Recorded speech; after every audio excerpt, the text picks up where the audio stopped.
Rebirth of secret billionaire episode 5। Ravi के office में रवि अपने केबिन में अपनी कुर्सी पर बैठकर लैपटॉप पर काम कर रहा था और साइड के सोफे पर रूपाली बैठी थी और उसके हाथ में एक फाइल थी जिसे पढ़ने के लिए रवि ने उसे दी थी। जिसे पढ़ते पढ़ते रूपाली को नींद आने लगती है। रवि बीच बीच में उसे देख रहा था जो कोशिश कर रही थी कि उसे नींद ना आए। रवि ये देखकर कुछ सोचकर अपनी कुर्सी से खड़ा हो जाता है और वह रूपाली के सामने आकर खड़ा हो जाता है। रूपाली नींद भरी नजरों से अपना सिर ऊपर करके रवि को देखती है।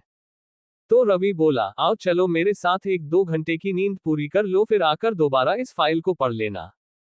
रवि की बात सुनकर रूपाली कंफ्यूज होकर उसे देखकर बोली, लेकिन मैं ऑफिस के टाइम कैसे सो सकती हूँ? किसी ने देख लिया तो क्या सोचेंगे मेरे बारे में? और मुझे अपनी चिंता नहीं है, लेकिन वे लोग आपके बारे में क्या सोचेंगे सब।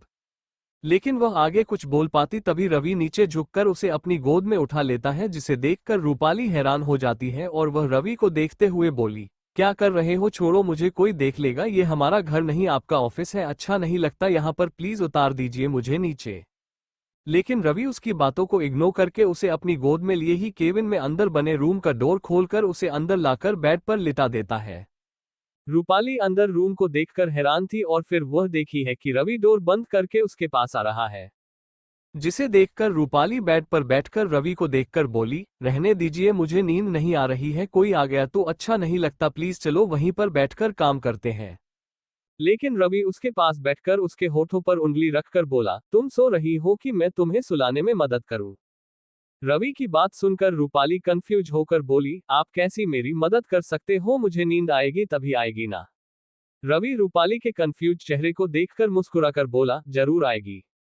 और इतना बोल वो उसे कमर से पकड़कर उसे खुद से चिपकाकर उसे किस करने लगता है, जिसे देखकर रूपाली हैरान थी और उसकी आंखें बड़ी बड़ी हो जाती हैं और उसे अब समझ में आने लगता है रवि के कहने का मतलब, और वो उसे खुद से दूर करने की कोशिश करने लगती है। रवि उसे किस करने के बाद मुस्कुराकर उसे देखकर बोला, अब बोलो, तुम्हें नींद आ रही है कि मैं हेल्प करूं? लेकिन वह आगे कुछ बोल पाता उससे पहले ही रूपाली जल्दी से बेड पर लेटकर अपनी आंखें बंद कर लेती है, जिसे देखकर रवि मुस्कुराने लगता है और फिर उसके माथे पर किस करके बोला, अच्छी बात है, तो तुम अपनी नींद पूरी करो, तब तक मैं अपना काम निपटा लेता हूँ। इतना बोल वह उठकर रूम से बाहर चला जाता है, रूम का डोर बंद करके। और रूम का डोर बंद होने की आवाज सुनकर रूपाली अपनी आंखें खोलकर देखती है तो रवि जा चुका था, जिसे देखकर वह मुस्कुरा कर बोली, मेरा बॉस इतना भी बुरा नहीं है, हाँ बस थोड़ा जलस इंसान है, बाकी बढ़िया है। और इतना बोल वो अपनी आंखें बंद करके सो जाती है। दूसरी तरफ सिंह विला में आर्यन और निहारिका के रूम में निहारिका जब अपने हाथ में उसे चीज को महसूस करती है तो अपना हाथ जल्दी से पीछे लेने को होती है, जिस देख आर्यन जल्दी से उसका हाथ पकड़कर बोला, अरे अभी तो बोला था आपने कि मुझे कंट्रोल नहीं करना चाहिए, तो आप इतना तो कर ही सकती है ना मेरे लिए प्लीज। निहारिका, जिसका चेहरा शर्म से लाल हो रहा था, आर्यन की बात सुनकर उसकी आंखों में देखती है तो उसे मना नहीं कर पाती और वह अपने दूसरे हाथ से आर्यन के पैंट का हुक खोलकर उसे नीचे कर लेती है थोड़ा, और उसके अंडरवियर को भी नीचे करके उसके पैरों के पास आकर बैठकर उसे देखती है तो आर्यन उसे ही देख रहा था। निहारिका बस हल्का सा मुस्कुरा देती है और फिर आर्यन के मेन पार्ट को अपने हाथ में लेकर उसे ऊपर नीचे करने लगती है, जिसे देखकर आर्यन अपनी आंखें बंद कर लेता है और उसे चीज का आनंद लेने लगता है। जिसे देखकर निहारिका भी मुस्कुराने लगती है और वह अपने हाथ को थोड़ा तेज चलाने लगती है, जिसकी वजह से आर्यन के मुंह से निहारिका का नाम निकलता है प्यार से, जिसे सुनकर निहारिका मुस्कुराकर कुछ सोचकर अपना हाथ वापस पीछे ले लेती है। जिसका एहसास होते ही आर्यन अपनी आंखें खुलता है और कंफ्यूज होकर निहारिका को देखने लगता है, जो अपने सिर के बालों का जुड़ा बना रही थी और वह आर्यन को कंफ्यूज और उदास देखकर मुस्कुराने रही थी। निहारिका फिर से आर्यन के मेन पार्ट को पकड़कर आर्यन को देखकर बोली, अब भी आप अपनी आंखें बंद कर लीजिए, क्योंकि अब जो आपके साथ होने वाला है ना, वैसा आपने कभी महसूस नहीं किया होगा। और निहारिका की बात सुनकर आर्यन बस अपनी आंखें बंद कर लेता है, जिसे देखकर निहारिका नीचे झुककर अपना चेहरा आर्यन के मेन पार्ट के पास लाख उसे अपने मुंह में ले लेती है और उसे ऊपर नीचे करते हुए आर्यन को देखने लगती है, जो अपनी आंखें खोलकर उसे हैरानी से देख रहा था। निहारिका उसे मुस्कुरा देखती है और फिर अपना सिर नीचे कर जल्दी जल्दी करने लगती है, जिससे आर्यन कुछ बोल ही नहीं पा रहा था और वह उसे आनंद में खोते हुए निहारिका का सिर के पीछे हाथ रख लेता है। और कुछ देर बाद आर्यन जब खत्म होने पर आता है तो वह अपनी जल्दी से आंखें खोलकर निहारिका को पकड़कर उसे अपनी साइड में लिटा देता है और फिर आर्यन साइड में रखे टॉवल को उठाकर उसे अपने मेन पार्ट पर डाल देता है, जिससे वह उसके अंदर ही खत्म होता है और फिर वापस अपनी आंखें बंद करके लंबी गहरी सांस लेने लगता है। निहारिका फिर आर्यन के सीने पर प्यार से हाथ फिरते हुए बोली, क्या आप ठीक है? आर्यन अपनी आंखें खोलकर निहारिका को अपनी बाहों में भरकर उसके माथे पर किस करके बोला, थैंक्स मेरे लिए ये सब करने के लिए। निहारिका आर्यन की बात सुनकर अपना सिर ऊपर करके उसकी आंखों में देखते हुए फिर से उसके सीने पर प्यार से हाथ फेरते हुए बोली, मुझे आपका थैंक्स नहीं चाहिए, लेकिन ये सब जो मैंने किया वो पहली बार और आखिरी बार था। ये चीज अच्छी नहीं है। अब भी आपकी सेहत के लिए अगली बार मैं इससे अच्छा आपके साथ करना पसंद करूंगी, जिससे आपकी यह मेहनत बेकार न जाए।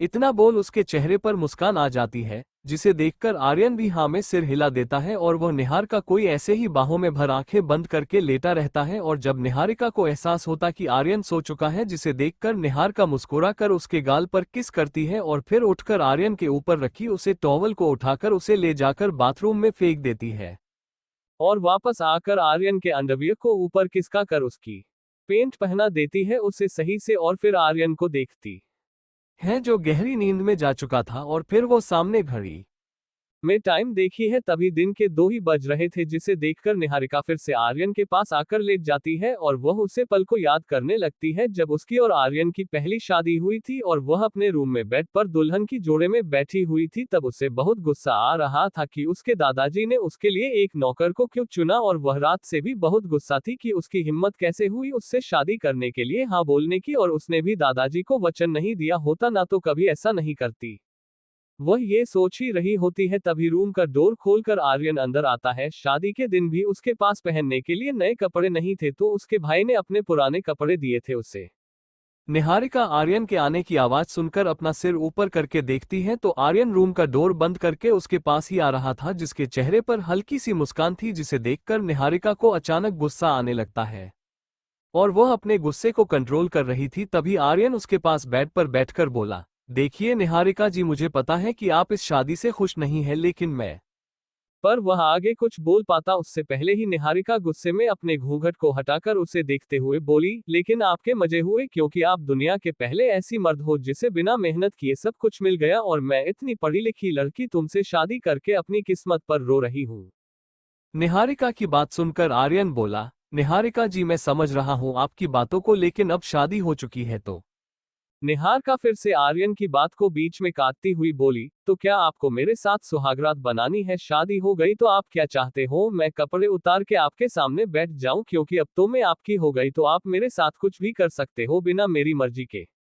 और निहारिका की बात सुनकर आर्यन हैरानी से उसे देखने लगता है, जिसे देखकर निहारिका अपने सीने से पल्लू हटाकर बोली, लो आप भर लो अपना मन, वैसे भी मेरे घर वालों ने मुझे आपको सौंपी दिया तो आप क्यों पीछे हट रहे हो, लो कर लो अपनी मन की, मैं इसी लायक हूँ। इतना बोल निहारिका आर्यन को देखती है जो अपना चेहरा दूसरी तरफ कर लिया था उसकी ऐसा करने से। निहारिका ये देखकर रोते हुए बोली, क्यों क्या हुआ, क्या मेरी बॉडी पसंद नहीं आई? देखो अच्छे से देखो मुझे, हरी भरी लड़की को तो तुमने कभी देखी भी नहीं होगा, देखो। निहारिका फिर आर्यन के हाथ को पकड़कर अपने सीने पर रखकर बोली, लो तुम्हें किसने रोका, करो, और वैसे भी अब कौन से तुम मेरे नौकर हो, बल्कि मैं तुम्हारी नौकरानी बन गई, अब तो फिर क्यों खुद को कंट्रोल कर रहे हो? निहारिका की बात सुनकर आर्यन गुस्से से अपना हाथ पीछे हटाकर उसे देखने लगता है, जिसे देखकर निहारिका हंसती हुई बोली, अच्छा क्या हुआ, क्या मैं पसंद नहीं आई या मेरे साथ करना नहीं है? लेकिन तुम पीछे क्यों हट रहे हो, तुम्हारी तो मन की हुई है ना? अच्छा वैसे तुम ये प्लान कब से बना रहे थे कि मेरे दादाजी को बातों में फंसा कर मुझसे शादी करोगे? वैसे सच बोलो ना, तुम्हारा प्लान इतना मस्त था, मस्त, जिसमें मेरे दादाजी फंस गए और उन्होंने मेरी शादी तुमसे कर दी। निहारिका गुस्से में बोले जा रही थी, जिसे सुनकर आर्यन गुस्से से खड़े होकर उसे देखने लगता है। निहारिका जिसे देखकर बोली, अरे अरे तुम नाराज क्यों हो रहे हो, मैंने कुछ गलत थोड़ी बोला, तुम्हारी बुरी नीयत शुरू से ही मुझ पर थी ना, लेकिन मैं ही इग्नोर कर देती थी तुम्हें, और शायद यही मेरी सबसे बड़ी गलती हुई कि मैं जब तुम्हें पहली बार इस घर में नौकर बनकर आए थे और तुम मुझे घूरे जा रहे थे, उसी समय तुम्हें पकड़कर क्यों नहीं मारा और सबको क्यों नहीं बता दिया? कम से कम आज जो मेरे साथ हुआ वो तो नहीं होता। इतना बोलते निहारिका जोर जोर से रोने लगती है। निहारिका को अपने लिए ऐसा बोलता हुआ देखकर आर्यन अपना सिर नीचे करके बोला, तो आप ये सोच रखती है मेरे बारे में कि मैं पूरे प्लान के साथ यह सब कुछ किया हूँ? आर्यन की बात सुनकर निहारिका उसे देखते हुए बोली, और नहीं तो क्या मेरे दादाजी पागल है क्या, ये सब तुम्हारा प्लान ही था? लेकिन मेरी एक बात याद रखना, तुम मेरे प्यार को कभी नहीं पाओगे और जल्दी में तुम्हें डाइवोर्स भी दूंगी, याद रखना मेरी बात को। निहारिका की बात सुनकर आर्यन के चेहरे पर मुस्कान आ जाती है और वह अपना सिर ऊपर करके उसे देखते हुए बोला, मैं तैयार हूं, मैं आपको इस रिश्ते में जबरदस्ती नहीं रोकूंगा और मैं आपसे नहीं कहता हूं कि आप मुझसे प्यार करो, वह आपकी मर्जी, लेकिन मैं आपको ये बताना चाहता हूं कि आप मेरे साथ हो ना हो मैं तब भी आपसे प्यार करूं और मेरा प्यार आपको जबरदस्ती इस रिश्ते में कभी नहीं रुकेगा। मैं पहले भी इस घर का नौकर था और आपसे शादी होने के बाद भी केवल नौकर हूं और मैं जब तक आपके साथ खड़ा हूं जब तक आप मुझे खुद से दूर जाने के लिए नहीं बोल दोगी। इतना बोल आर्यन बेड के साइड में रखी चादर को उठाते हुए बोला, मुझे इसी रूम में सोना होगा क्योंकि मैं आपकी दादाजी को यह नहीं दिखाना चाहता कि हमारे बीच में लड़ाई हुई है, इसलिए आप बेड पर ही सो जाए और मैं वहां साइड में सो जाता हूं जमीन पर। इतना बोल आर्यन रूम के एक कोने में चादर को नीचे डालकर उसे पर लेट जाता है और निहारिका आर्यन की बातें सुनकर और उसे ऐसा करते हुए देखकर मन में बोली, मुझे पता है ये सब तुम्हारा नाटक है और इसी नाटक की वजह से तुमने मेरे दादाजी को फंसाया था, लेकिन मैं कभी तुम्हारी इन बातों में नहीं आऊंगी, हम कभी एक नहीं हो सकते। इतना सोच निहारिका अपने ख्वाब से बाहर आकर अपने पास लेटे आर्यन को देखती है जो गहरी नींद में सो रहा था। निहारिका फिर आर्यन के गाल को छूकर बोली, आप सही थे, हब्बी आपने कभी मेरे साथ कुछ गलत नहीं किया और ना किसी को करने दिया और जब तक आप मेरे साथ खड़े रहे जब तक मैं खुद आपको जाने के लिए नहीं बोल दिया मैं आपके प्यार को समझ ही नहीं पाई, शायद इसलिए क्योंकि मेरी आंखों के आगे कुछ लोगों की झूठ की पट्टी बंधी हुई थी जो हमेशा मुझे आपके खिलाफ भड़काते रहते थे, लेकिन धीरे धीरे मैं समझने लगी थी कि वह लोग सिर्फ अपने फायदे के लिए ऐसा कर रहे हैं, लेकिन जब तक पूरी तरह से समझ में आया तब तक बहुत ही देर हो चुकी थी और आप मुझसे दूर जा चुके थे। इतना बोल निहारिका की आंखों में आंसू आ जाते हैं। निहारिका फिर थोड़े गुस्से में बोली, मैं उन लोगों को ये सोचकर माफ कर रही थी कि उन्होंने मेरे साथ जो भी किया उसके लिए कहीं ना कहीं मैं जिम्मेदार थी, लेकिन अब मैं उनसे आपके किए का बदला जरूर लूंगी। हब्बी उन्होंने आपके ऊपर बहुत कष्ट की है और आपने मेरे लिए सब सहन किया, लेकिन उसे समय में वह सब नहीं कर पाए जो अब कर सकती हूँ। शुक्ला निवास की हर एक मेंबर को उनकी किए की सजा जरूर मिलेगी उन्हें, और वे लोग भी नौकर बनकर आपकी सेवा करेंगे और वो दिन जल्दी आने वाला है।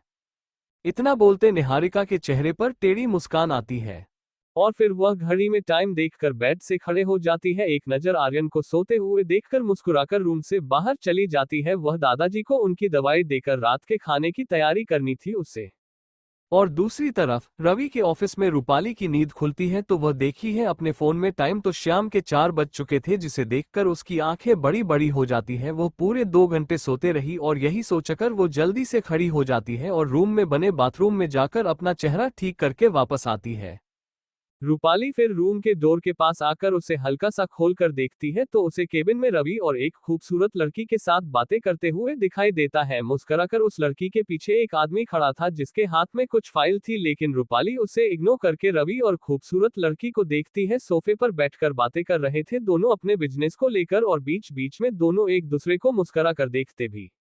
ये सब देख रूपाली को रवि पर गुस्सा आने लगता है और वो उस लड़की को घूर के देखने लगती है जो रवि से अपनी नजरें हटाने के लिए भी तैयार नहीं थी और रवि हाथ में लिए फाइल को देखते हुए उससे बातें कर रहा था। रवि को देखते हुए वो लड़की बोली, मिस्टर सिंह आप चिंता मत कीजिए, हमारी कंपनी पहले भी बड़ी बड़ी विदेशी कंपनियों के साथ मिलकर काम कर चुकी, तो आपको शिकायत का कोई मौका नहीं मिलेगा, आप बस डील पक्की कर दीजिए अपने साइन करके ताकि हम साथ मिलकर आगे बढ़ सके। रवि जो अपने हाथ में लिए फाइल को देख रहा था वो अपने सामने बैठी लड़की की बात सुनकर अपना सिर ऊपर करके बोला, मिस सोनिया मुझे आपका बिजनेस करने का आइडिया पसंद आया, लेकिन इतना बोल रवि रुक जाता है जिसे देख सोनिया बोली, लेकिन क्या आपको मैं पसंद नहीं आई। रवि सोनिया की बात सुनकर हैरान और कंफ्यूज होकर उसे देखता है, जिसके चेहरे पर मुस्कान थी वही रूपाली घूर के सोनिया को देखने लगती है। ये लड़की उसके रवि पर चांस मार रही है। सोनिया रवि को हैरान देखकर बोली, मतलब हमारी कंपनी या मेरा बिजनेस का आइडिया या सच में ही पसंद नहीं आया आपको मैं। सोनिया की बात सुनकर रवि बोला, नहीं ऐसा नहीं, मुझे खुशी होगी आपके साथ काम करके, लेकिन रूपाली अब रवि को घूर के देखती है। ये लड़की इस पर लाइन मार रही है और यह गधा मुस्कुराकर उससे बातें कर रहा है। सोनिया उदास होकर बोली, तो क्या हुआ ये, लेकिन बीच में क्यों आ रहा है हमारे, और थोड़ा बुरा सा मुंह बना लेती है जिसे देख रवि बोला, सोनिया जी वो क्या ना इस फाइल पर साइन इस कंपनी का असली मालिक ही कर सकता है, तो मुझे उन्हें ये फाइल दिखानी होगी, उनके साइन के बाद ये डील पक्की हो जाएंगी।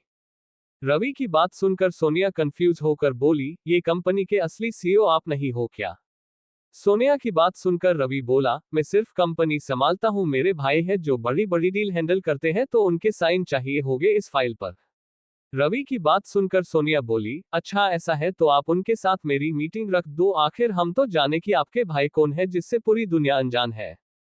सोनिया की बात सुनकर रवि मुस्कुराकर बोला, माफ करना सोनिया जी, लेकिन मेरे भाई से मिलना आसान नहीं है, वे सभी से नहीं मिलते, वे ज्यादातर विदेश की कंपनियों के मालिक के साथ मीटिंग करते हैं, लेकिन वे उन्हें भी अपना चेहरा नहीं दिखाते हैं, उनके चेहरे पर उस समय मास्क रहता है। सोनिया रवि की बात सुनकर हैरान थी और रवि को देख बोली, मतलब वो सीक्रेट सीईओ है जिन्हें कोई नहीं जानता, जबकि किसी को उनका नाम भी नहीं पता। रवि हाँ में सिर हिला देता है, जिसे देख सोनिया गहरी सांस लेकर बोली, ओके कोई बात नहीं, कभी तो उनसे मुलाकात होगी ही हमारी उनसे, अभी के लिए आप ही इस फाइल पर उनके साइन करा दीजिए ताकि आपके साथ काम करने का मौका हमें भी मिले। सोनिया की बात सुनकर रवि बस मुस्करा देता है, जिसे देख सोनिया सोफे से खड़े होकर बोली, तो ओके मिस्टर सिंह, फिर मिलते हैं जल्दी ही। रवि भी खड़ा होकर सोनिया से हाथ मिलाते हुए बोला, जरूर मिस सोनिया, और पूरी कोशिश करूंगा कि भाई इस पर फाइल पर साइन कर दे। रवि की बात सुनकर सोनिया बस हल्का सा मुस्कुराकर उस आदमी के साथ रवि के केबिन से बाहर निकल जाती है। और उसके जाते ही रवि एकदम से पीछे पलट कर देखता है तो रूपाली जो उसे ही देखे जा रही थी वो जल्दी से डोर बंद कर देती है, जिसे देख रवि के चेहरे पर मुस्कान आ जाती है और वो आगे बढ़कर रूम का डोर खोलकर अंदर देखता है तो रूपाली बेड पर लेटी थी, अपनी आंखें बंद कर। रवि हैरान था, ये लड़की इतनी जल्दी बेड पर लेटकर सोने की एक्टिंग कर रही है। रवि फिर रूपाली के पास आकर बेड पर बैठकर बोला, तुम सो रही हो क्या? रवि की आवाज सुनकर रूपाली अपनी आंखें बंद करे ही बोली, हाँ हाँ मैं सो रही हूँ। रवि रूपाली के मुंह से ये सुनकर मुस्कुराने लगता और प्यार से उसके गाल पर हाथ रख बोला, अच्छा तो तुम सो रही हो, लेकिन फिर तुम बोल कैसे सकती हो? रवि की बात सुनकर रूपाली अपनी आंख खुलकर बोली, मुंह से बोली और कैसे बोली? आपको मतलब आप जाओ उसे चुड़ैल से बात करो, बहुत खूबसूरत थी ना वह, कितना हंस हंस के बातें कर रहे थे आप उससे, कहीं वह आपको पसंद तो नहीं आ गई आपको? रवि पहले तो रूपाली को इस तरह से बात करते हो देखकर हैरान रह जाता है, लेकिन फिर उसकी पूरी बात सुनकर मुस्कुराते हुए बोला, अच्छा तो तुम्हें जलन हो रही है? रवि की बात सुनकर रूपाली गुस्से से बेड पर बैठकर दूसरी तरफ मुंह करके बोली, मैं क्यों जलने लगी भला, उससे वो मुझसे ज्यादा खूबसूरत थी ना स्मार्ट। रवि रूपाली की बात सुनकर मुस्कुराकर उसका चेहरा अपनी तरफ मोड़कर उसकी आंखों में देखते हुए बोला, मेरे कहने का मतलब है क्या तुम्हें इस बात से जलन हो रही थी कि मैं उससे मुस्कुराकर बात कर रहा था? रवि की बात सुनकर रूपाली उसे देखकर बोली, हाँ मुझे हो रही थी उसे जलन, क्योंकि वह आपको जिस नजरों से देख रही थी ना वह सही नहीं थी। रवि रूपाली की बात सुनकर कंफ्यूज होकर उसे देखने लगता है तो रूपाली रवि के करीब आकर उसके गले लगकर बोली, मुझे नहीं पता लेकिन क्यों, लेकिन जब वह आपको देख रही थी तो मुझे ऐसा लग रहा था जैसे कि उसकी नजरों में कोई नॉर्मल भाव ना होकर बल्कि कोई लड़की अपने गर्लफ्रेंड या फिर प्यार को जिसे देखती है ना वह बिल्कुल उसी नजरों से आपको देख रही थी, और इसीलिए मुझे उसे टाइम बहुत गुस्सा आ रहा था, मन कर रहा था कि बाहर आकर उसको अच्छे से सबक सीखूं, लेकिन फिर आपकी मीटिंग खराब हो जाएगी मेरी वजह से और शायद बिजनेस में भी लॉस हो सकता था, इसलिए मैंने उसे टाइम कुछ नहीं किया। रवि जो रूपाली की एकदम ऐसे करने से हैरान था, उसकी पूरी बात सुनकर उसे अपनी बाहों में भर के बोला, ऐसा है तो मैं उसके साथ डील नहीं करूंगा, मेरे लिए तुम्हारी फीलिंग सबसे ज्यादा इंपॉर्टेंट रखती है, और अगर वो लड़की तुम्हें पसंद नहीं है तो मैं भी कोई बिजनेस नहीं करूंगा उसके साथ। रूपाली जो रवि के गले लगकर अपने अंदर उठ रहे भावनाओं को शांत करने की कोशिश कर रही थी तो वो एकदम से उससे अलग होकर उसकी आंखों में देखने लगती है। रूपाली रवि को देखकर बोली, नहीं रहने दीजिए, हमें अपने प्यार को आपका बिजनेस में नहीं लाना, और कौन सी आप उसे रोज रोज मिल रहे हैं, इसलिए कर लीजिए डील अगर अच्छी है, मैं नहीं चाहती कि मेरी वजह से आपका कोई भी बड़ा नुकसान हो। रूपाली की बात सुनकर रवि हंसने लगता है, रूपाली उसे कंफ्यूज होकर देखने लगती है। रवि रूपाली को हैरान देखकर अपनी हंसी कंट्रोल करता है और फिर प्यार से इसके गालों को छूकर बोला, तुम्हें मेरे बिजनेस की चिंता करने की जरूरत नहीं है, सिंह ग्रुप कोई छोटी कंपनी नहीं है, यह एक ऐसी और इतनी बड़ी कंपनी है कि इसकी इंडिया में तो है ही अपनी पकड़ मजबूत, लेकिन विदेशों में भी बड़ी बड़ी कंपनियों को टक्कर दे रही है। तुम्हें लगता है कि मैं इस ऑफिस में बैठकर बस इसी कंपनी का काम देखता हूँ? रवि की बात सुनकर रूपाली कंफ्यूज होकर उसे देखने लगती है, क्योंकि यह तो सच है कि रवि यहीं बैठा रहता है, उसने कभी उसे मीटिंग में जाते हुए या किसी पार्टी में जाते हुए नहीं देखा। रूपाली को कंफ्यूज देख रवि बोला, देखो मैं तुम्हें आज सिंह ग्रुप क्या चीज है इस बारे में बताता हूँ। रूपाली हाँ में सिर हिला देती है तो रवि बोला, देखो इंडिया में सिंह ग्रुप की कम से कम 50 से ऊपर शाखाएं है, छोटी छोटी, जो आसपास की सारी कंपनियों को खुद से कनेक्ट करें। और जिस दिन सिंह ग्रुप बंद रहता है ना, उसे दिन बाकी कंपनियां का काम भी धीमा हो जाता है। और रही विदेश की, तो विदेश का पूरा काम आर्यन भाई संभालते हैं। बीच में वे चले गए थे तब मैंने देखा था, जिसकी वजह से बहुत सारी कंपनी ने हमें पीछे छोड़ दिया था। लेकिन जब से भाई आए हैं तब से फिर से उन बड़ी कंपनियों को बराबर टक्कर मिल रही है। इसलिए तुम चिंता मत करो, अगर मैं एक आज कोई डील छोड़ भी दूंगा ना, तो इससे हमें कोई फर्क नहीं पड़ता, बल्कि उसे कंपनी को जरूर बहुत बड़ा घाटा होगा। रूपाली रवि की पूरी बात सुनकर हैरान थी और फिर सोचकर बोली, अच्छा, लेकिन तब भी मैं नहीं चाहती कि आप ये डील छोड़ो। रूपाली की बात सुनकर रवि कंफ्यूज होकर उसे देखते हुए बोला, लेकिन क्यों? पहले तो तुम ही बोल रही थी कि तुम्हें वह लड़की पसंद नहीं है, और जब मैं मना कर रहा हूं कि मैं उसके साथ बिजनेस नहीं करूंगा तो तुम बोल रही हो कि मुझे उसके साथ काम करना चाहिए। रवि की बात सुनकर रूपाली बोली, हाँ, क्योंकि मुझे उसकी बिजनेस से कोई प्रॉब्लम नहीं है। आप खुश होकर उसके साथ बिजनेस कीजिए, लेकिन केवल बिजनेस, उससे ज्यादा मिलना मिलाना या पार्टी में उसके साथ जाना, ऐसा बिल्कुल नहीं चलेगा। वो लड़की जाने क्यों मुझे ऐसा लग रहा था जैसे कि आप पर डोरी डाल रही हो। रवि रूपाली की बात सुनकर हैरान हो जाता है, लेकिन तभी रूपाली फिर से उसके सीने से लगकर बोली, छोड़ो उसे लड़की को, अब मुझे उसके बारे में कोई बात नहीं करनी। आप ये बताइए कि आपने मुझे उठाया क्यों नहीं? मैं 2 घंटे से ज्यादा सोती रही। रवि रूपाली की बात सुनकर और उसे अपने सीने से चिपका हुआ देखकर उसे अपनी बाहों में भरकर बोला, ओके, अब नहीं करते उसके बारे में बात। और रही बात तुम्हारी सोने की, तो मेरे ख्याल से तुमने बहुत कम सोया, क्योंकि दिन में तुम जितना सोगी रात में हमें उतना ही जागना भी तो पड़ेगा ना। रवि की बात सुनकर रूपाली पहले तो कंफ्यूज हो जाती, लेकिन फिर एकदम से उसकी आंखें बड़ी बड़ी हो जाती है और वह रवि से दूर होकर उसके सीने पर हाथों से मारते हुए बोली, दूर रहो मुझसे गंदे आदमी, तुम ना शैतान होते जा रहे हो। ऐसा ही रहा तो रात को मैं अपने बालकनी का दरवाजा बंद करके सोऊंगी, फिर देखती हूँ कैसे आती हो तुम मुझे परेशान करने रात में। रूपाली को ऐसा करते हुए देखकर रवि उसके हाथों को पकड़कर उसे अपनी बाहों में भरकर बोला, तुम ऐसा नहीं कर सकती, क्योंकि तुम्हें पता है अब तुम्हें भी मेरे बिना नींद नहीं आएगी। रूपाली रवि के सीने से लगे ही बोली, हाँ, लेकिन अगर आप मुझे परेशान करोगे तो मैं सच में ऐसा कर सकती हूँ। इसलिए शादी से पहले मेरे साथ कुछ भी करने का सोचना भी मत सपने में, वरना मैं दादू को बताकर तुम्हें खूब पिटवा दूंगी। रवि रूपाली की बात सुनकर हैरान रह जाता है, क्या ये लड़की उसे धमकी दे रही है? और वह अपना सिर नीचे करके उसे देखता है जो उससे चिपकी हुई थी। ये देखकर रवि बोला, ओके, देखते हैं तुम मुझे कब तक तड़पाओगी और तुम मुझे अपने पास आने नहीं दोगी, और तुम्हारा दादू हमारी शादी आसानी से होने नहीं देगा, बेचारा, पता नहीं मेरा क्या हाल होगा। रवि दुखी सा चेहरा बनाकर बोला। रवि की बात सुनकर रूपाली अपना सिर ऊपर करके उसे देखती है और फिर उसके गाल पर किस करके बोली, गुड बॉय, और चिंता मत कीजिए, मेरे दादा इतनी भी बुरे नहीं है, बस थोड़ी जिद्दी है, लेकिन मुझे विश्वास है कि एक दिन वह मेरे लिए हमारा रिश्ता जरूर कबूल कर लेंगे। और रूपाली की बात सुनकर दोनों मुस्कुराने लगते हैं। रवि फिर बेड से खड़े होकर बोला, तुम चाहो तो कैंटीन में जाकर कुछ खा सकती हो, तब तक मैं बाकी का बचा हुआ काम में खत्म कर तुम्हारे पास आ जाऊंगा और फिर हम साथ में चलेंगे। रवि की बात सुनकर रूपाली बोली, कोई जरूरत नहीं है, रहने दीजिए, अभी इस समय खाने से क्या मतलब, मैं घर पर ही दादू के संग डिनर करूंगी। रवि सुनकर कुछ सोचकर बोला, ओके, तो यहीं पर इंतजार करो, मैं अभी आता हूँ, फिर हम साथ में चलेंगे। रूपाली हाँ मैं सिर हिला बेड पर बैठ जाती है और रवि रूम से बाहर आकर अपना बचा हुआ काम निपटाने लगता है लैपटॉप पर। दूसरी तरफ आर्यन रूम से बाहर आकर सीढ़ियों से नीचे आता है और तो निहारिका कहीं दिखाई नहीं देती है और वह सामने सोफे पर बैठे दादाजी को देखकर बोला, दादाजी, निहारिका। दादाजी जो अखबार पढ़ रहे थे वो आर्यन की आधी बात सुनकर बोले, तू चिंता मत कर, कहीं नहीं गई तेरी बीवी, वो हम सबके लिए बढ़िया सा टेस्टी खाना तैयार कर रही है गीता बबीता के साथ किचन में। आर्यन दादाजी की बात सुनकर किचन में जाने लगता है तो दादाजी अपना सिर ऊपर करके उसे देखते हुए बोले, क्या आप तो उसके पीछे किचन में भी जाएगा और मेरी बात पर तुझे विश्वास नहीं है क्या? आर्यन जो किचन में निहारिका को काम करते हुए देख रहा था, वह अपने दादाजी की बात सुनकर पलटकर उन्हें देखते हुए बोला, नहीं नहीं दादाजी, ऐसी बात नहीं है, मैं तो बस। तभी दादाजी उसकी बात को बीच में काट के बोले, रहने दे, मुझे सब पता है, मैं भी जब तेरी उम्र का था ना तो कई बार ऐसे काम किया करता था जिसकी वजह से मुझे अपने दादाजी की सुननी पड़ती थी, तो अब तू भी सुन ले।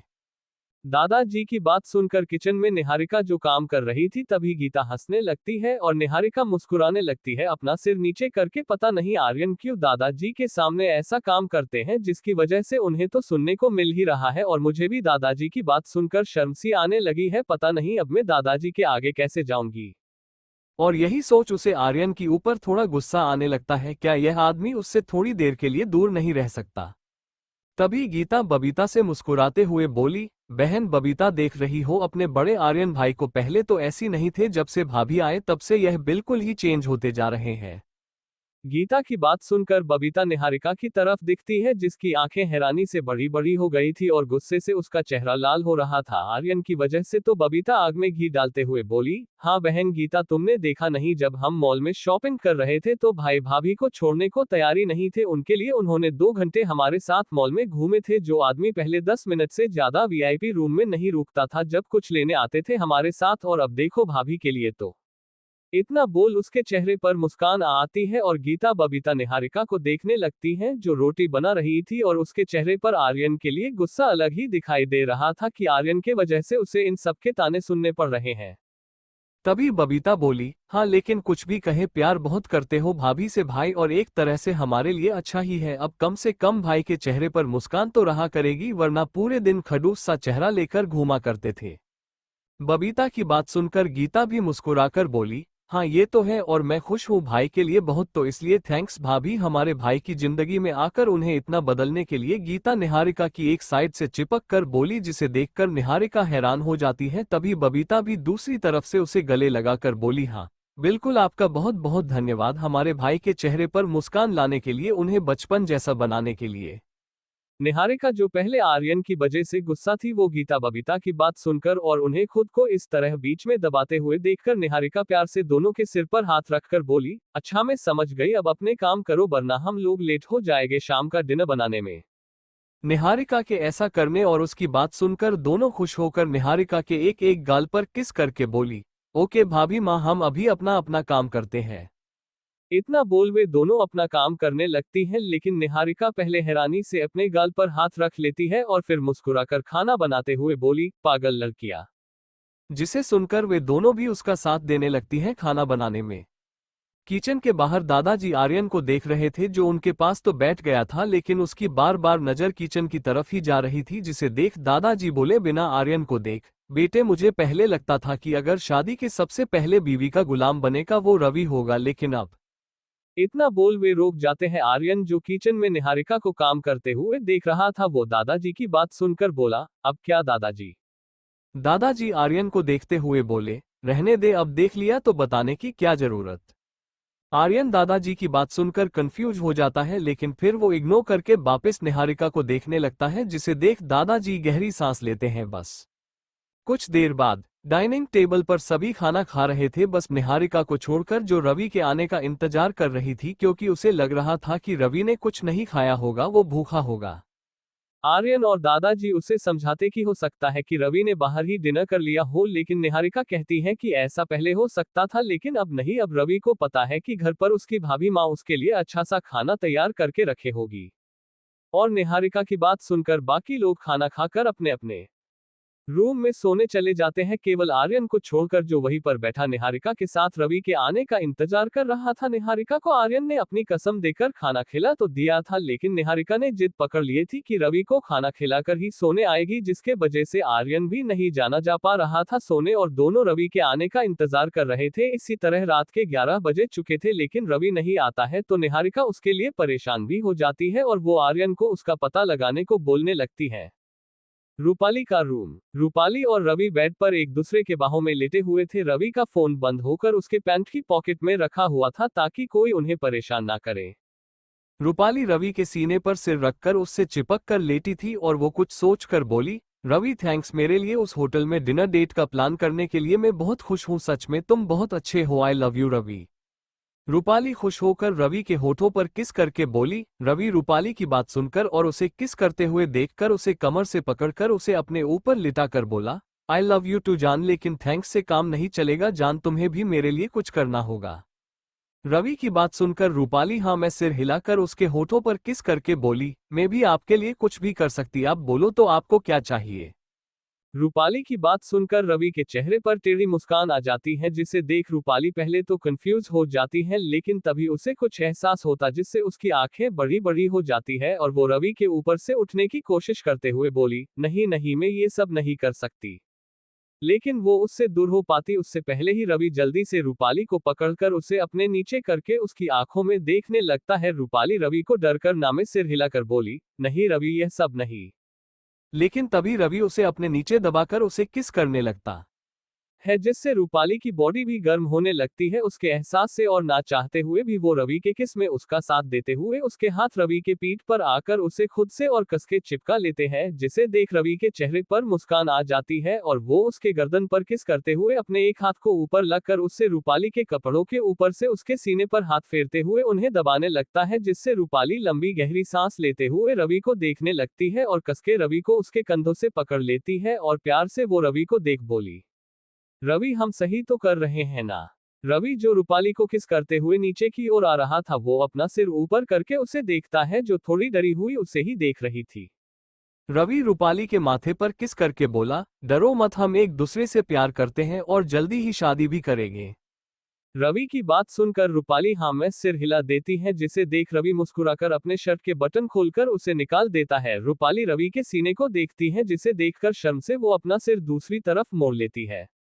रवि फिर रूपाली को पकड़कर उसे बैठा लेता है और उसके ऊपर के कपड़े निकाल देता है, जिससे रूपाली अपने सीने पर हाथ रख लेती है और शर्म से अपना चेहरा नीचे कर लेती है, जिसे देख रवि उसका चेहरा ऊपर करके उसके होठों पर अपने होठ रख देता है। उसे देखते हुए रवि के ऐसा करने से रूपाली अपनी आंखें बंद कर उसके किस में उसका साथ देने लगती है, जिसकी साथ ही रवि उसकी ब्रा भी उतार कर उसे बेड पर लिटा देती है और अपने हाथ को उसके उभारों पर रख उन्हें दबा देता है, जिससे रूपाली के मुंह से प्यार भरी आ निकल जाती है और वो अपनी आंखें खोलकर देखती है तो अब रवि उसके नीचे की ओर अपने मुंह से उन्हें लिप कर रहा था, जिसे देख रूपाली की आंखें फिर से बंद हो जाती है और उसके हाथ रवि के सिर के बालों में घूमने लगते हैं।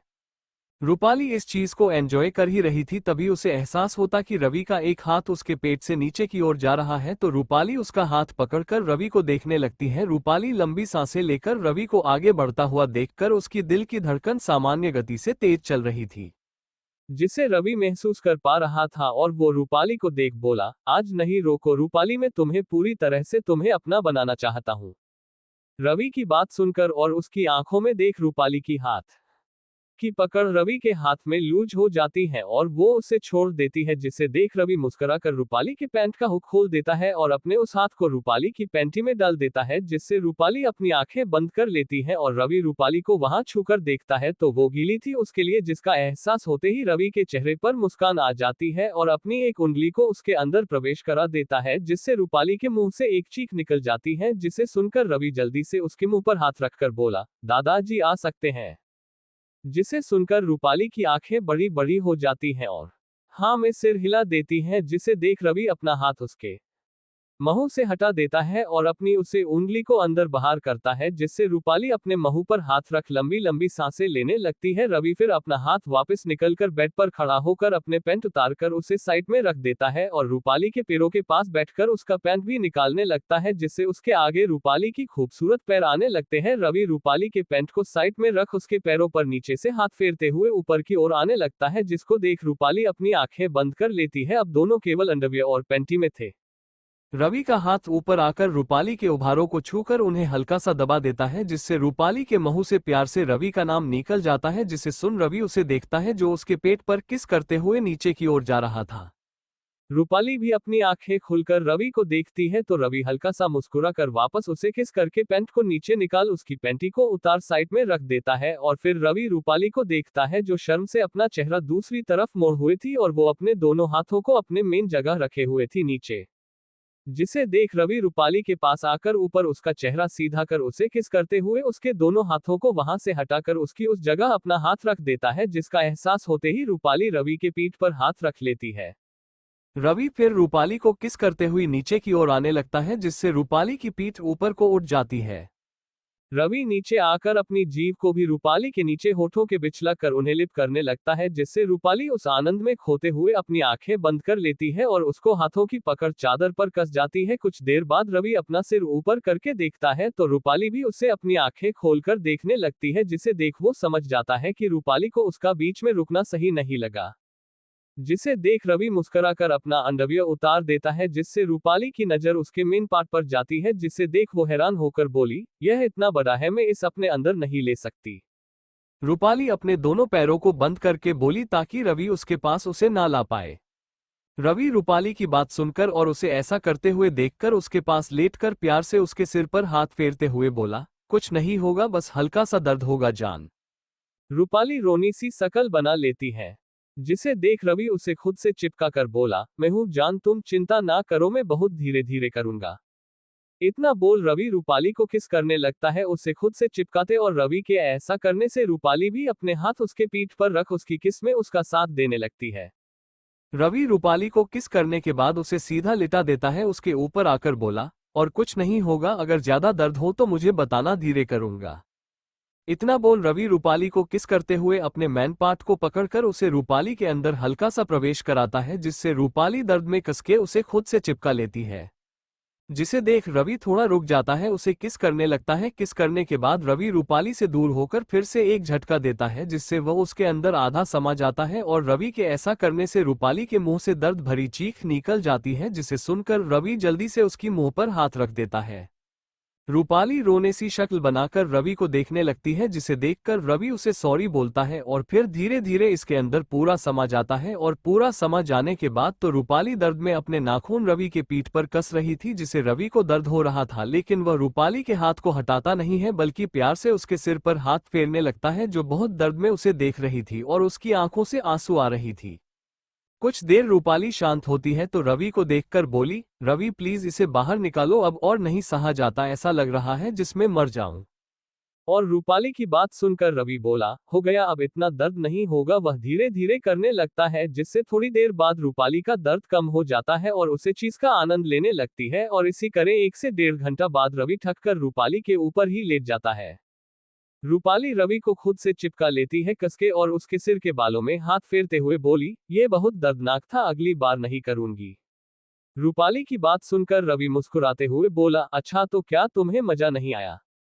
रवि की बात सुनकर रूपाली कुछ नहीं बोलती है, क्योंकि उसे ही पता था इसमें जितना दर्द है उससे ज्यादा मजा आया था। रवि फिर उससे बाहर निकलकर साइड में लेट जाता है, जिससे दोनों लंबी लंबी सांस लेने लगते हैं। रूपाली रवि से चिपक कर बोली, हमने प्रोटेक्शन भी यूज नहीं किया, अगर मैं प्रेग्नेंट हो गई तो? रूपाली की बात सुनकर रवि अपनी आंखें खोलकर उसे देखकर बोला, तो हो जाओ ना, मैं भी यही चाहता हूं कि हमारी शादी से पहले हमारा बेबी आ जाए और वही अपने पर दादा को मनाए, हमारी शादी के लिए हमसे तो नहीं मानने वाले। रूपाली रवि की बात सुनकर पहले तो हैरान हो जाती है, लेकिन फिर हंसने लगती है और वह हंसती हुई उससे चिपक कर बोली, हाँ ये बहुत अच्छा आइडिया बताया तुमने, यह मैंने तो सोचा ही नहीं था। हमारे बेबी को देखकर दादाजी हमारी शादी के खिलाफ जा ही नहीं सकते, उन्हें करनी पड़ेगी हमारी शादी। और रवि रूपाली की बात सुनकर मुस्कुराने लगता है। रवि रूपाली को अपनी बाहों में भरकर उससे प्यार भरी बातें करता है, जब तक कि रूपाली गहरी नींद में चली नहीं जाती, और जैसे ही रूपाली सो जाती है तो रवि उसे चादर उड़ाकर अपने कपड़े पहनकर निकल जाता है बालकनी से घर के लिए। सिंह विला में रवि का इंतजार करते करते निहारिका डाइनिंग टेबल की कुर्सी पर बैठे हुए ही अपना सिर टेबल पर रखकर कब सो जाती है उसे ही पता नहीं चलता। आर्यन जो उसके पास वाली कुर्सी पर बैठकर मोबाइल में ही कंपनी का काम चेक कर रहा था, वह निहारिका को सोता हुआ देखता है और फिर घड़ी में टाइम देखता है तो और रात की 1 बज चुका था और अभी तक रवि नहीं आया था। जिसे देखकर आर्यन एक बार फिर से उसका नंबर डायल करता है, इस बार भी उसका फोन बंद बता रहा था। ये देखकर उसे गुस्सा आने लगता है कि रवि इतना बड़ा हो गया लेकिन फिर भी इसमें इतनी समझदारी नहीं है। पहले बात अलग थी जब वह और निहारिका नहीं थे, अब उसकी भाभी है जो मुझसे भी ज्यादा उसकी चिंता करती है और उसे सब पता है, फिर भी ऐसा किया उसने। यही सोचकर आर्यन खड़ा हो जाता है कुर्सी से और अपने पास वाली कुर्सी पर बैठी सो रही निहारिका को नीचे झुककर उसे गोद में उठाने को होता है ताकि उसे रूम में ले जाकर सोला सके। और रवि अब आए या ना आए उसे कोई फर्क नहीं पड़ता, लेकिन उसकी वजह से उसकी बीवी यहाँ पर क्यों सोए। पर वह जैसे ही निहारिका को अपनी गोद में उठाने वाला होता है तो उसे सामने का डोर खुलने की आवाज आती है। आर्यन सामने देखा है तो रवि घर का डोर खोलकर फिर से बंद करके अंदर आ रहा था। और वह आर्यन को निहारिका को देखकर बोला, भाई भाभी यहाँ क्यों सो रही है और इतनी रात को। और वो उनके पास आकर खड़ा हो जाता है। आर्यन रवि को देखकर और उसकी बातें सुनकर गुस्से उसे देखते हुए बोला, तुम पहले ये बताओ कि यह कौन सा समय है तुम्हारे घर आने का। आर्यन कड़क आवाज में बोला। और आर्यन की बात सुनकर रवि बोला, सॉरी भाई वह एक मीटिंग थी इसलिए लेट हो गया।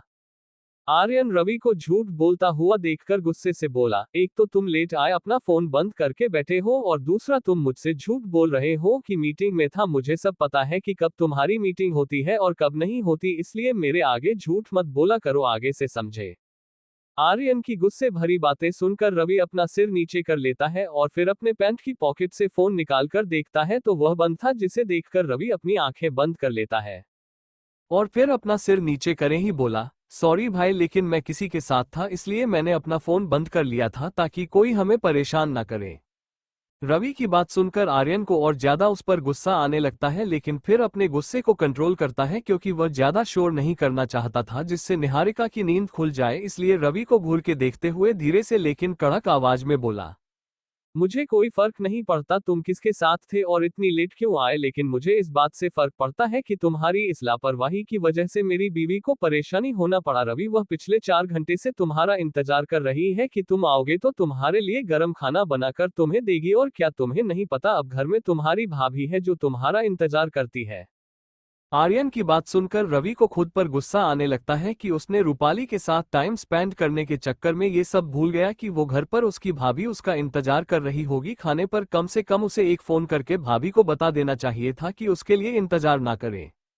रवि फिर अपना सिर ऊपर करके आर्यन को देखकर बोला, सॉरी भाई आगे से मैं इस चीज का ध्यान रखूंगा और मैं अभी भाभी से माफी मांगता हूँ उनके पैर पकड़कर, और इतना बोल वो जैसे ही निहारिका के पैर पकड़ने को होता है तो आर्यन उसे जल्दी से दूर करके बोला गुस्से से, खबरदार जो तूने अपनी भाभी को सोने से उठाया तो तुम्हें पता भी है वह घर में कितना काम करती है और हम लोगों के लिए कितना सोचती है। उसने तुम्हारे लिए बहुत सारे खाने में पकवान बनाए थे जो किचन में रखे होंगे, खा लेना, और आगे से ऐसा किया ना तो मैं तुम्हें वहीं पर आकर मारूंगा जहां पर तुम अपना फोन बंद करके बैठो होगे।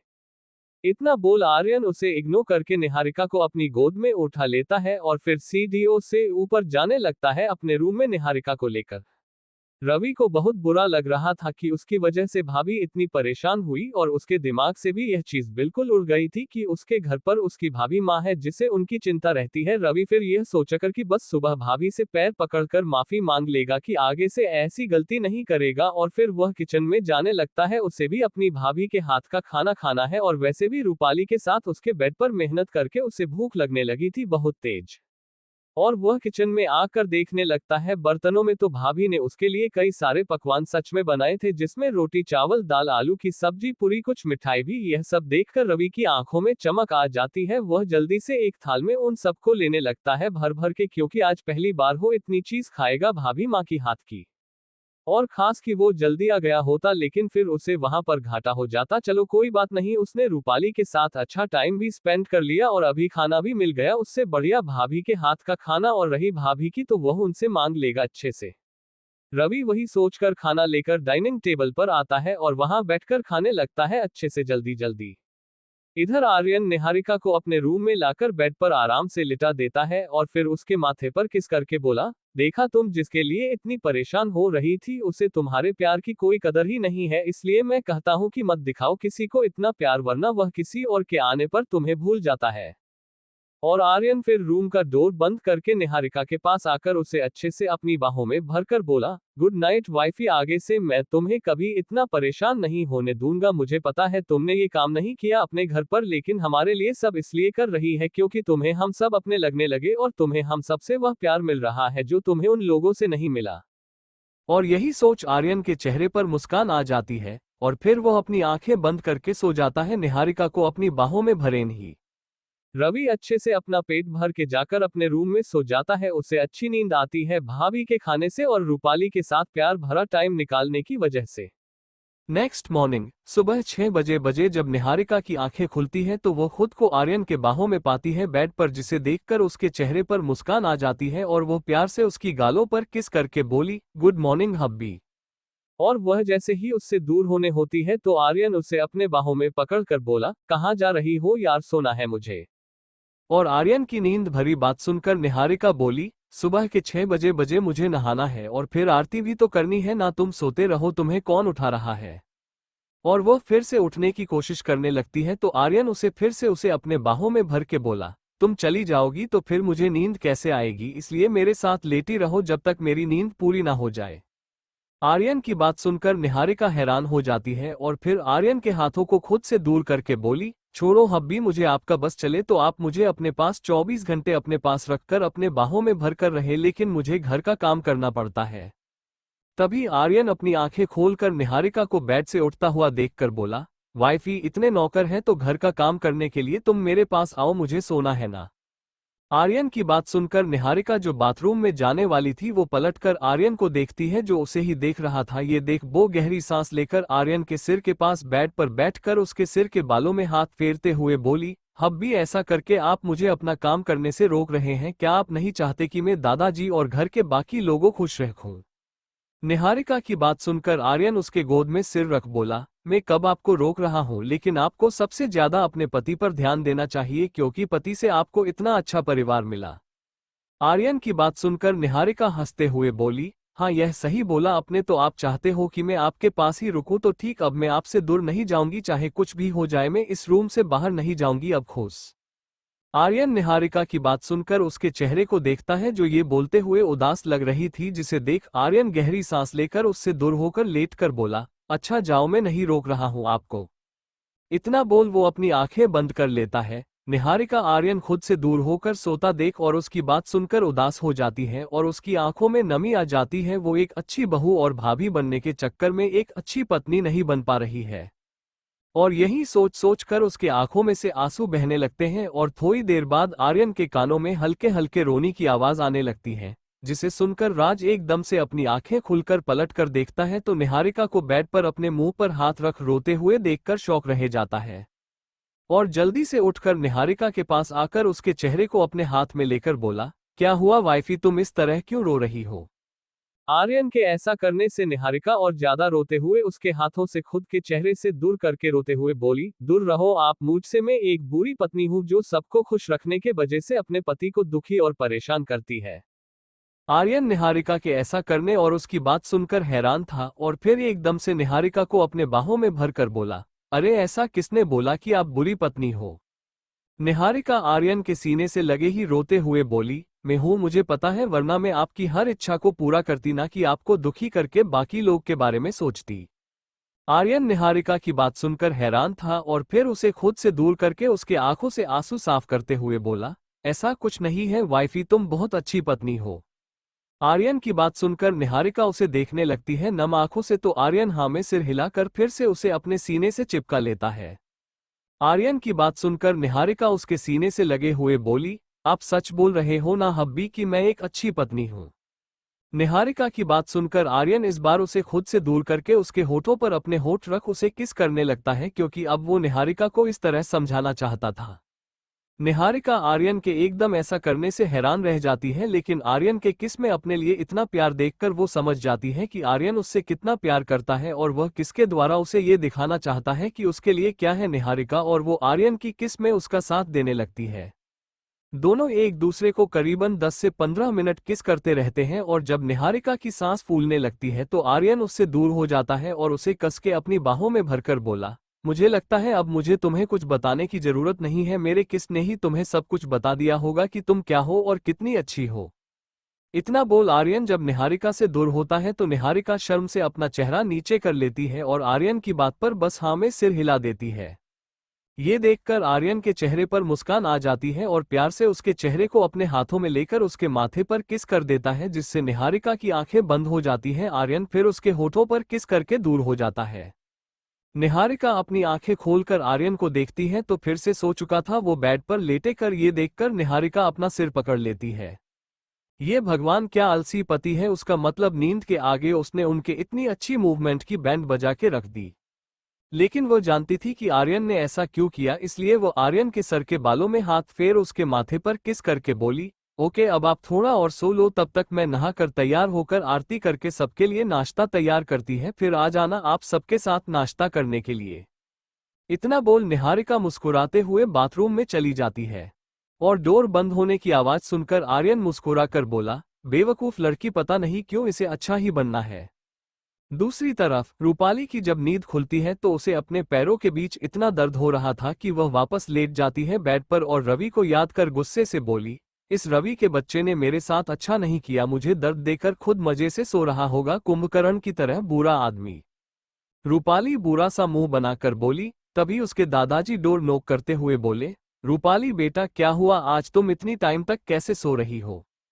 दादाजी की आवाज सुनकर रूपाली पूरी हिम्मत करके खड़ी हो जाती है और फिर बेड पर पीछे चद्दर पर देखी है तो रात की किया उसके और रवि के प्यार की निशानी बेड पर साफ दिखाई दे रही थी, जिसे देखकर रूपाली को गुस्सा भी आ रहा था और बहुत ज्यादा शर्म भी। रूपाली फिर उस चादर को हटाकर उसे ले जाकर बाथरूम में फेंक देती है और थोड़ा बिस्तर सही करके रूम के डोर खुलती है तो सामने दादाजी परेशान खड़े थे। रूपाली उन्हें देखकर बोली, सॉरी दादाजी, वो कल जॉब के चक्कर में इतनी थक गई थी कि नींद ही नहीं खुली मेरी। दादाजी रूपाली के चेहरे पर थकावट को देखकर बोले, बेटी फिर क्यों उठकर आए, तू जा सो जाओ और अपनी नींद पूरी करो पहले, और आज जॉब पर मत जाना। अगर तुम्हारे बॉस का फोन आए तो उससे मेरी बात करा देना, ऐसा थोड़ी होता है, अगर तुम नहीं हो तो उसे तुमसे इतना काम थोड़ी कराना चाहिए। रूपाली दादाजी की बात सुनकर बोली, जी दादाजी आप चिंता मत कीजिए, मैं और आराम करके अपने बॉस से बात कर लूंगी, वो मुझे आज की छुट्टी तो दे देंगे। दादाजी रूपाली की बात सुनकर प्यार से उसके सिर पर हाथ फेर कर जाते हुए बोले, अच्छा जाओ आराम कर लो, मैं तुम्हारा नाश्ता तुम्हारे रूम में ही पूछा दूंगा किसी नौकर के हाथ। रूपाली मुस्कुराकर हाँ बोल देती है और दादाजी के जाते ही दरवाजा बंद करके उसे टेक अपनी पीठ लगाकर गुस्से में बोली, रवि के बच्चे देखा तूने मेरी क्या हालत कर दी कि मैं आज किसी काम की नहीं रही और अब मैं कंपनी भी नहीं आ रही है और बेड पर मुझे परेशान किया ना तुमने, तो अब मुझसे अब बेड पर ही ड्यूटी करा लो या अपनी कंपनी में। और इतना बोल जाकर बेड पर गिर पड़ती है। 5 बजे उठने वाली लड़की आज लगता है दिन भर नहीं उठेगी और यह सब रवि की वजह से हुआ, और यही सोचकर वो फिर से सो जाती है गहरी नींद में। इधर सिंह विला में निहारिका नहा धोकर तैयार हो जाती है आरती करने के लिए, तो आज उसे गीता बबीता के साथ दादाजी पहले ही खड़े मिलते हैं नहा धोकर तैयार, जिन्हें देखकर निहारिका मुस्कुराकर राधे राधे करती है और दादाजी के पैर छूकर आरती शुरू कर देती है, जिसके साथ ही बाकी लोग भी धीरे धीरे आने लगते हैं आरती में। राज भी जल्दी से उठकर बाथरूम में जाकर नहाकर और तैयार होकर पहुंच जाता है आरती में। आरती होने के बाद निहारिका सभी को प्रसाद और आरती दे ही रही थी, तभी कोई जिसका निहारिका सही से चेहरा भी नहीं देख पाती उसका, और वह भागते हुए आता है और निहारिका के दोनों पैरों को पकड़ लेता है जमीन पर लेटकर।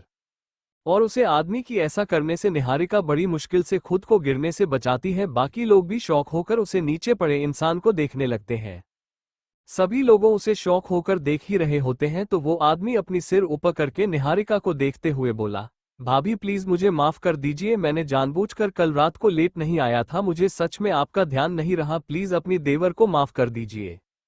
रवि का चेहरा देख और उसकी बात सुनकर बाकी सब अपना सिर पकड़ लेते हैं। क्या है ये लड़का, एक पल के लिए इसने सबको डरा दिया। आर्यन गुस्से में रवि से बोला, रवि यह सब क्या था, क्या तुम नॉर्मल होकर अपनी भाभी से माफी नहीं मांग सकते थे, ये सब करने की क्या जरूरत है। और आर्यन के गुस्सा करने से रवि की शक्ल रोनी जैसी हो जाती है, जिसे देखकर निहारिका पहले आर्यन को घूर के देखती है और फिर आरती की थाल गीता को पकड़ाकर नीचे झुकाकर और रवि को उसके कंधे से पकड़कर खड़ा करते हुए बोली, रवि यह सब करने की जरूरत नहीं और ना हमसे माफी मांगने की जरूरत है, लेकिन आगे से ऐसा मत करना, तुम्हारी वजह से बाकी सभी परेशान थे और आर्यन जी को तो मेरे साथ रात को जागना पड़ा। निहारिका की बात सुनकर रवि अपने कान पकड़कर सभी से माफी मांगता है एक एक करके, जिसे देखकर सभी लोग मुस्कुराकर उसे माफ कर देते हैं। निहारिका फिर रवि से बोली, तुम नहा कर क्यों नहीं आए, जो पहले नहा कर आओ, फिर आरती लेना और फिर सबके साथ नाश्ता करना, तब तक मैं नाश्ता तैयार करती हूँ सभी के लिए। निहारिका की बात सुनकर सभी हाँ में सिर हिला देते हैं और रवि फिर निहारिका से माफी मांगकर चला जाता है अपने रूम में। दादाजी और आर्यन वहीं सोफे पर बैठकर न्यूज़पेपर पढ़ते हैं और निहारिका गीता बबीता के साथ सबके लिए बढ़िया सा नाश्ता तैयार करने लगती है। आर्यन दादाजी को देखकर बोला, दादाजी मैं कल से नोटिस कर रहा हूँ कि हमारे घर पर और नौकरों की संख्या बहुत कम हो गई है, क्या सब छुट्टी पर चले गए। आर्यन की बात सुनकर दादाजी बोले, हाँ मैं भी ये देख रहा हूँ और मुझे लगता है कि अब हमें कुछ और नौकरों को रख लेना चाहिए ताकि बहू का काम थोड़ा कम हो सके, और गार्डन में भी तो 1-2 नौकरों की जरूरत पड़ती है हमें। दादाजी की बात सुनकर आर्यन बोला, जी दादाजी यह सही होगा, लेकिन हमें अच्छी नौकर मिलेंगे क्या, क्योंकि ज्यादातर नौकर सिर्फ पैसे के लिए आते हैं, काम कुछ करते नहीं। और यह सब बातें करते करते वे लोग डाइनिंग टेबल पर पहुंच जाते हैं जहां पर निहारिका ने नाश्ता लगा दिया था सबके लिए और रवि भी आ गया था नहाकर। डाइनिंग टेबल पर नाश्ता करते हुए दादाजी निहारिका से पूछते हैं कि घर में और नौकर चाहिए क्या।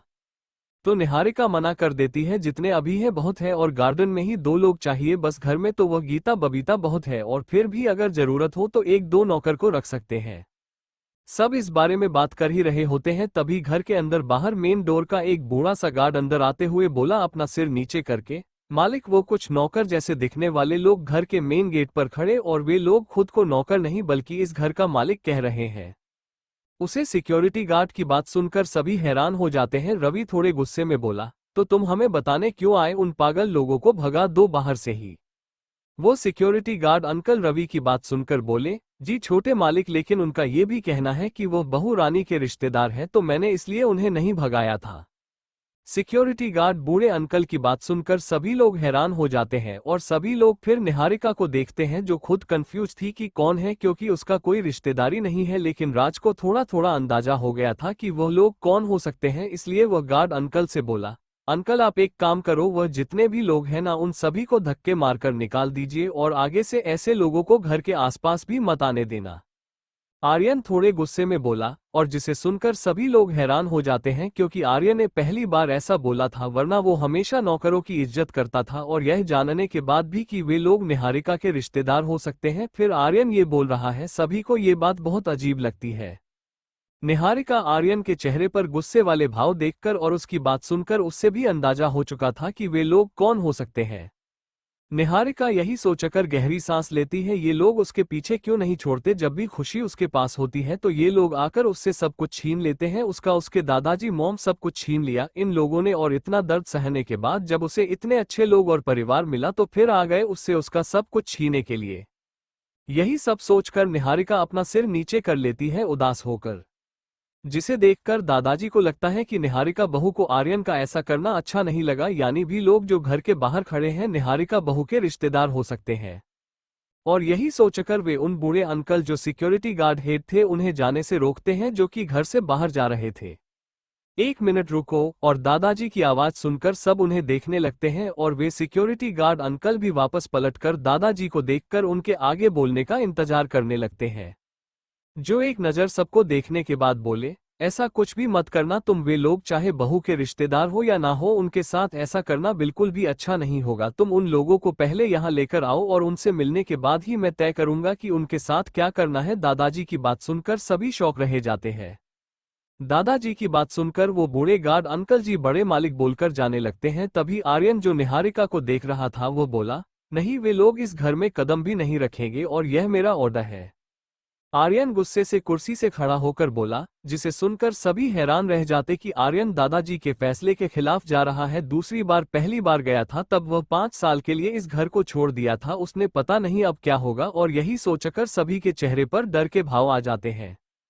फिर सभी लोग दादाजी को देखते हैं जो आर्यन की बात सुनकर और उसे खड़ा हुआ देखकर बोले, लेकिन क्यों? मैं उन्हें घर में रहने के लिए थोड़ी बोल रहा हूँ, हम लोग एक बार उनसे बात करेंगे, अगर भी लोग बहू के रिश्तेदार नहीं हुई तब उन्हें भगा देंगे वापस, इसमें तुम्हें मेरे फैसले के खिलाफ जाने की क्या जरूरत है आर्यन बेटे? दादाजी थोड़े दुखी होकर बोले, और जिसे देखकर सभी लोग आर्यन को देखने लगते हैं तो आर्यन अभी भी थोड़ी नाराजगी और गुस्से में बोला, दादाजी मैं आपके फैसले के खिलाफ नहीं जा रहा हूं, लेकिन बाहर जो लोग खड़े हैं ना वह मेरे इस घर में कदम भी नहीं रखेंगे। यह मेरा आखिरी और अंतिम फैसला है, वरना मैं इस घर से चला जाऊंगा अपनी बीवी को लेकर। आर्यन गुस्से में निहारिका की तरफ उंगली पॉइंट करके बोला, जिसकी बात सुनकर सभी शौक रह जाते हैं कि आर्यन छोटी सी बात पर घर छोड़ने की बात कर रहा है और साथ में निहारिका को भी ले जाएगा, जो कोई नहीं चाहता था कि निहारिका इस घर से बाहर कदम भी रखे। फिर सभी लोग निहारिका को देखने लगते हैं जो शांति से अपना सिर नीचे करे खड़ी थी। दादाजी लंबी गहरी सांस लेकर निहारिका को देखकर बोले, आर्यन मुझे तुमसे वैसे भी कोई उम्मीद नहीं है कि तुम मेरी कभी इज्जत करोगे, लेकिन मैं अपनी बहू की फैसले को नहीं डाल सकता। अगर वह बोल देगी कि उन लोगों का घर के अंदर कदम भी नहीं पड़ना चाहिए तो मैं तुम्हारे फैसले को मान लूंगा, लेकिन अगर बहू कहती है कि उन लोगों को इस घर में लाया जाए और उनसे बात की जाए तो तुम भी मेरे फैसले को नहीं काट सकते। दादाजी थोड़ी कड़क आवाज में बोले, जिसे सुनकर सभी लोग हैरान होकर निहारिका को ही देखते हैं, क्योंकि दादाजी और आर्यन के बीच की इस लड़ाई को वही खत्म कर सकती है। लेकिन निहारिका जानती थी वो जो भी बोलेगी उसे दादाजी या आर्यन दोनों में से कोई एक उससे नाराज हो जाएगा, लेकिन उसे ये लड़ाई यहीं पर खत्म तो करनी पड़ेगी। इसलिए वह गहरी सांस लेकर आर्यन को देखते हुए बोली, मैं दादाजी के फैसले से सहमत हूँ, उन लोगों को इस घर में लेकर आना चाहिए। और निहारिका की बात सुनकर दादाजी बाकी सब लोग राहत की सांस लेते हैं, लेकिन आर्यन के चेहरे पर निहारिका के लिए गुस्सा आ जाता है और वह निहारिका को गुस्से में देखकर और एक नज़र बाकी सभी को देखकर पलटकर चला जाता है सीढ़ियों से अपने रूम की तरफ। निहारिका उसे जाते हुए देखती रहती है। दादाजी दुखी होकर बोले, ये सब मेरी वजह से हुआ, लेकिन मैं बहू तुम्हारे लिए आर्यन के खिलाफ जा रहा था। बाकी मुझे पता है वह कितना जिद्दी लड़का है और वह तुमसे नाराज हो गया तो पता नहीं कितनी मुश्किल से मानेगा। दादाजी की बात सुनकर सभी निहारिका को देखते हैं तो निहारिका अपने चेहरे पर मुस्कान लाकर बोली, कोई बात नहीं दादाजी, मैं उन्हें बाद में समझा दूंगी और नाश्ता भी करा दूंगी, आप लोग नाश्ता कीजिए। इतना बोलने निहारिका सभी के प्लेटों में नाश्ता करने लगती है और वो गार्ड अंकल दादाजी के फैसले को मानकर चले जाते हैं उन लोगों को घर के अंदर लाने के लिए। रवि नाश्ता करते हुए निहारिका को देखकर बोला, भाभी क्या सच में वे लोग आपके रिश्तेदार हो सकते हैं? मुझे विश्वास नहीं हो रहा। रवि की बात सुनकर सभी निहारिका को देखते हैं तो साइड में चुपचाप खड़ी थी, शायद वो किसी गहरी सोच में थी। निहारिका रवि की बात सुनकर अपनी सोच से बाहर आकर सभी को देखकर बोली, शायद, लेकिन अब वे लोग मेरे लिए कोई मैटर नहीं रखते, उन लोगों ने कभी मेरे साथ अच्छा व्यवहार नहीं किया। निहारिका की बात सुनकर सभी हैरान रह जाते। दादाजी थोड़े सोचकर बोले, अच्छा ऐसा है तो उन लोगों को फिर इस घर में जगह जरूर मिलनी चाहिए। दादाजी की बात सुनकर सभी हैरान होकर उन्हें देखने लगते हैं। निहारिका अपना सिर नीचे कर लेती है। रवि थोड़े गुस्से में बोला, दादाजी मैंने कभी आपके फैसले का विरोध नहीं किया क्योंकि आप मुझे हमेशा सही लगे, लेकिन इस बार यह फैसला आपने मेरी भाभी के खिलाफ लिया है तो मैं आपके खिलाफ भी जा सकता हूं। उन लोगों ने मेरी भाभी के साथ गलत व्यवहार किया तो मैं अभी भाई की तरह उन्हें इस घर में कदम नहीं रखने दूंगा। रवि इस बार गुस्से में बोला, जिसे देखकर गीता बबीता अपना सिर पकड़ लेती है। बस यही और देखना बाकी रह गया था उन लोगों का। निहारिका रवि को देखकर उसे डांटते हुए बोली, रवि गलत बात, दादाजी से इस तरह बात नहीं करते, मैं तुम्हारे भाई को भी यही समझाना चाहती थी लेकिन उनके गुस्से की सीमा नहीं है कोई और मुझे उनसे थोड़ा डर भी लगता है। निहारिका आर्यन के गुस्से को याद करके बोली, जिसे देखकर गीता बबीता मुस्कुराने लगती है। रवि बोला, लेकिन भाभी आपने देखा ना दादाजी उन लोगों को अभी भी। लेकिन वह आगे कुछ बोलता उससे पहले निहारिका उसे आंखें दिखाकर शांत रहने का इशारा करती है तो रवि अपने सिर नीचे कर लेता है। तभी दादाजी रवि की पीठ थपथपाते हुए बोले, बहुत खूब, मुझे पहले लगता था कि तू कभी मेरे गलत फैसले पर उंगली उठेगा भी कि नहीं उठाएगी, लेकिन आज तूने साबित कर दिया। लेकिन तुम लोग चिंता मत करो, अगर उन्होंने मेरी बहू के साथ गलत किया है तो इस कारण उनके साथ गलत ही होगा। वैसे भी घर में नौकरों की आजकल बहुत कमी हो गई है। दादाजी इतना बोल मुस्कुराने लगते हैं, लेकिन उनकी बात केवल बबीता और निहार का ही समझ पाते हैं। गीता और रवि तो कंफ्यूज हो जाते हैं। तभी सिक्योरिटी गार्ड अंकल के साथ दो औरत जिनकी उम्र 40 से ऊपर है और उनके साथ दो आदमी जिनकी उम्र 45 से ऊपर है और साथ में एक लड़का जिसकी उम्र 23 से 24 साल थी, घर के अंदर इंटर होते हैं। और वे लोग जैसे ही घर के अंदर आते तो अंदर से इस बड़े से महल को देखने लगते हैं अपनी आंखें फाड़ फाड़ कर, और डाइनिंग टेबल पर मौजूद सभी लोगों उन्हें देखते क्योंकि इनमें से कोई नहीं जानता था कि वह कौन है, केवल निहारिका को छोड़कर जो उन सभी को देखकर अपने हाथों की मुट्ठी कस ली थी और उसके चेहरे पर गुस्से वाले भाव आ जाते हैं। दादाजी रवि और गीता बबीता उन सभी को देखने के बाद में निहारिका के चेहरे पर पहली बार गुस्सा देखते हैं, जो देखकर सभी हैरान हो जाते हैं। गार्ड अंकल दादाजी के आगे खड़े होकर बोले, बड़े मालिक यही हैं वे लोग जो खुद को बहू रानी के रिश्तेदार बता रहे हैं। और उनकी बात सुनकर भी पांच लोग पहले दादाजी को और रवि गीता बबीता को देखने के बाद उनकी नजर निहारिका पर जाकर टिक जाती है, जिसे रानी जैसे कपड़े पहने देखकर भी लोग हैरान रह जाते हैं और उन्हें विश्वास नहीं होता यह वही लड़की है जिसकी औकात पहले 2 कौड़ी की नहीं थी और अब इस बड़े से महल में राज कर रही है, बहू रानी कहलाती है। तभी दादाजी निहारिका को देखकर बोले, बहू क्या तुम इन लोगों को जानती हो?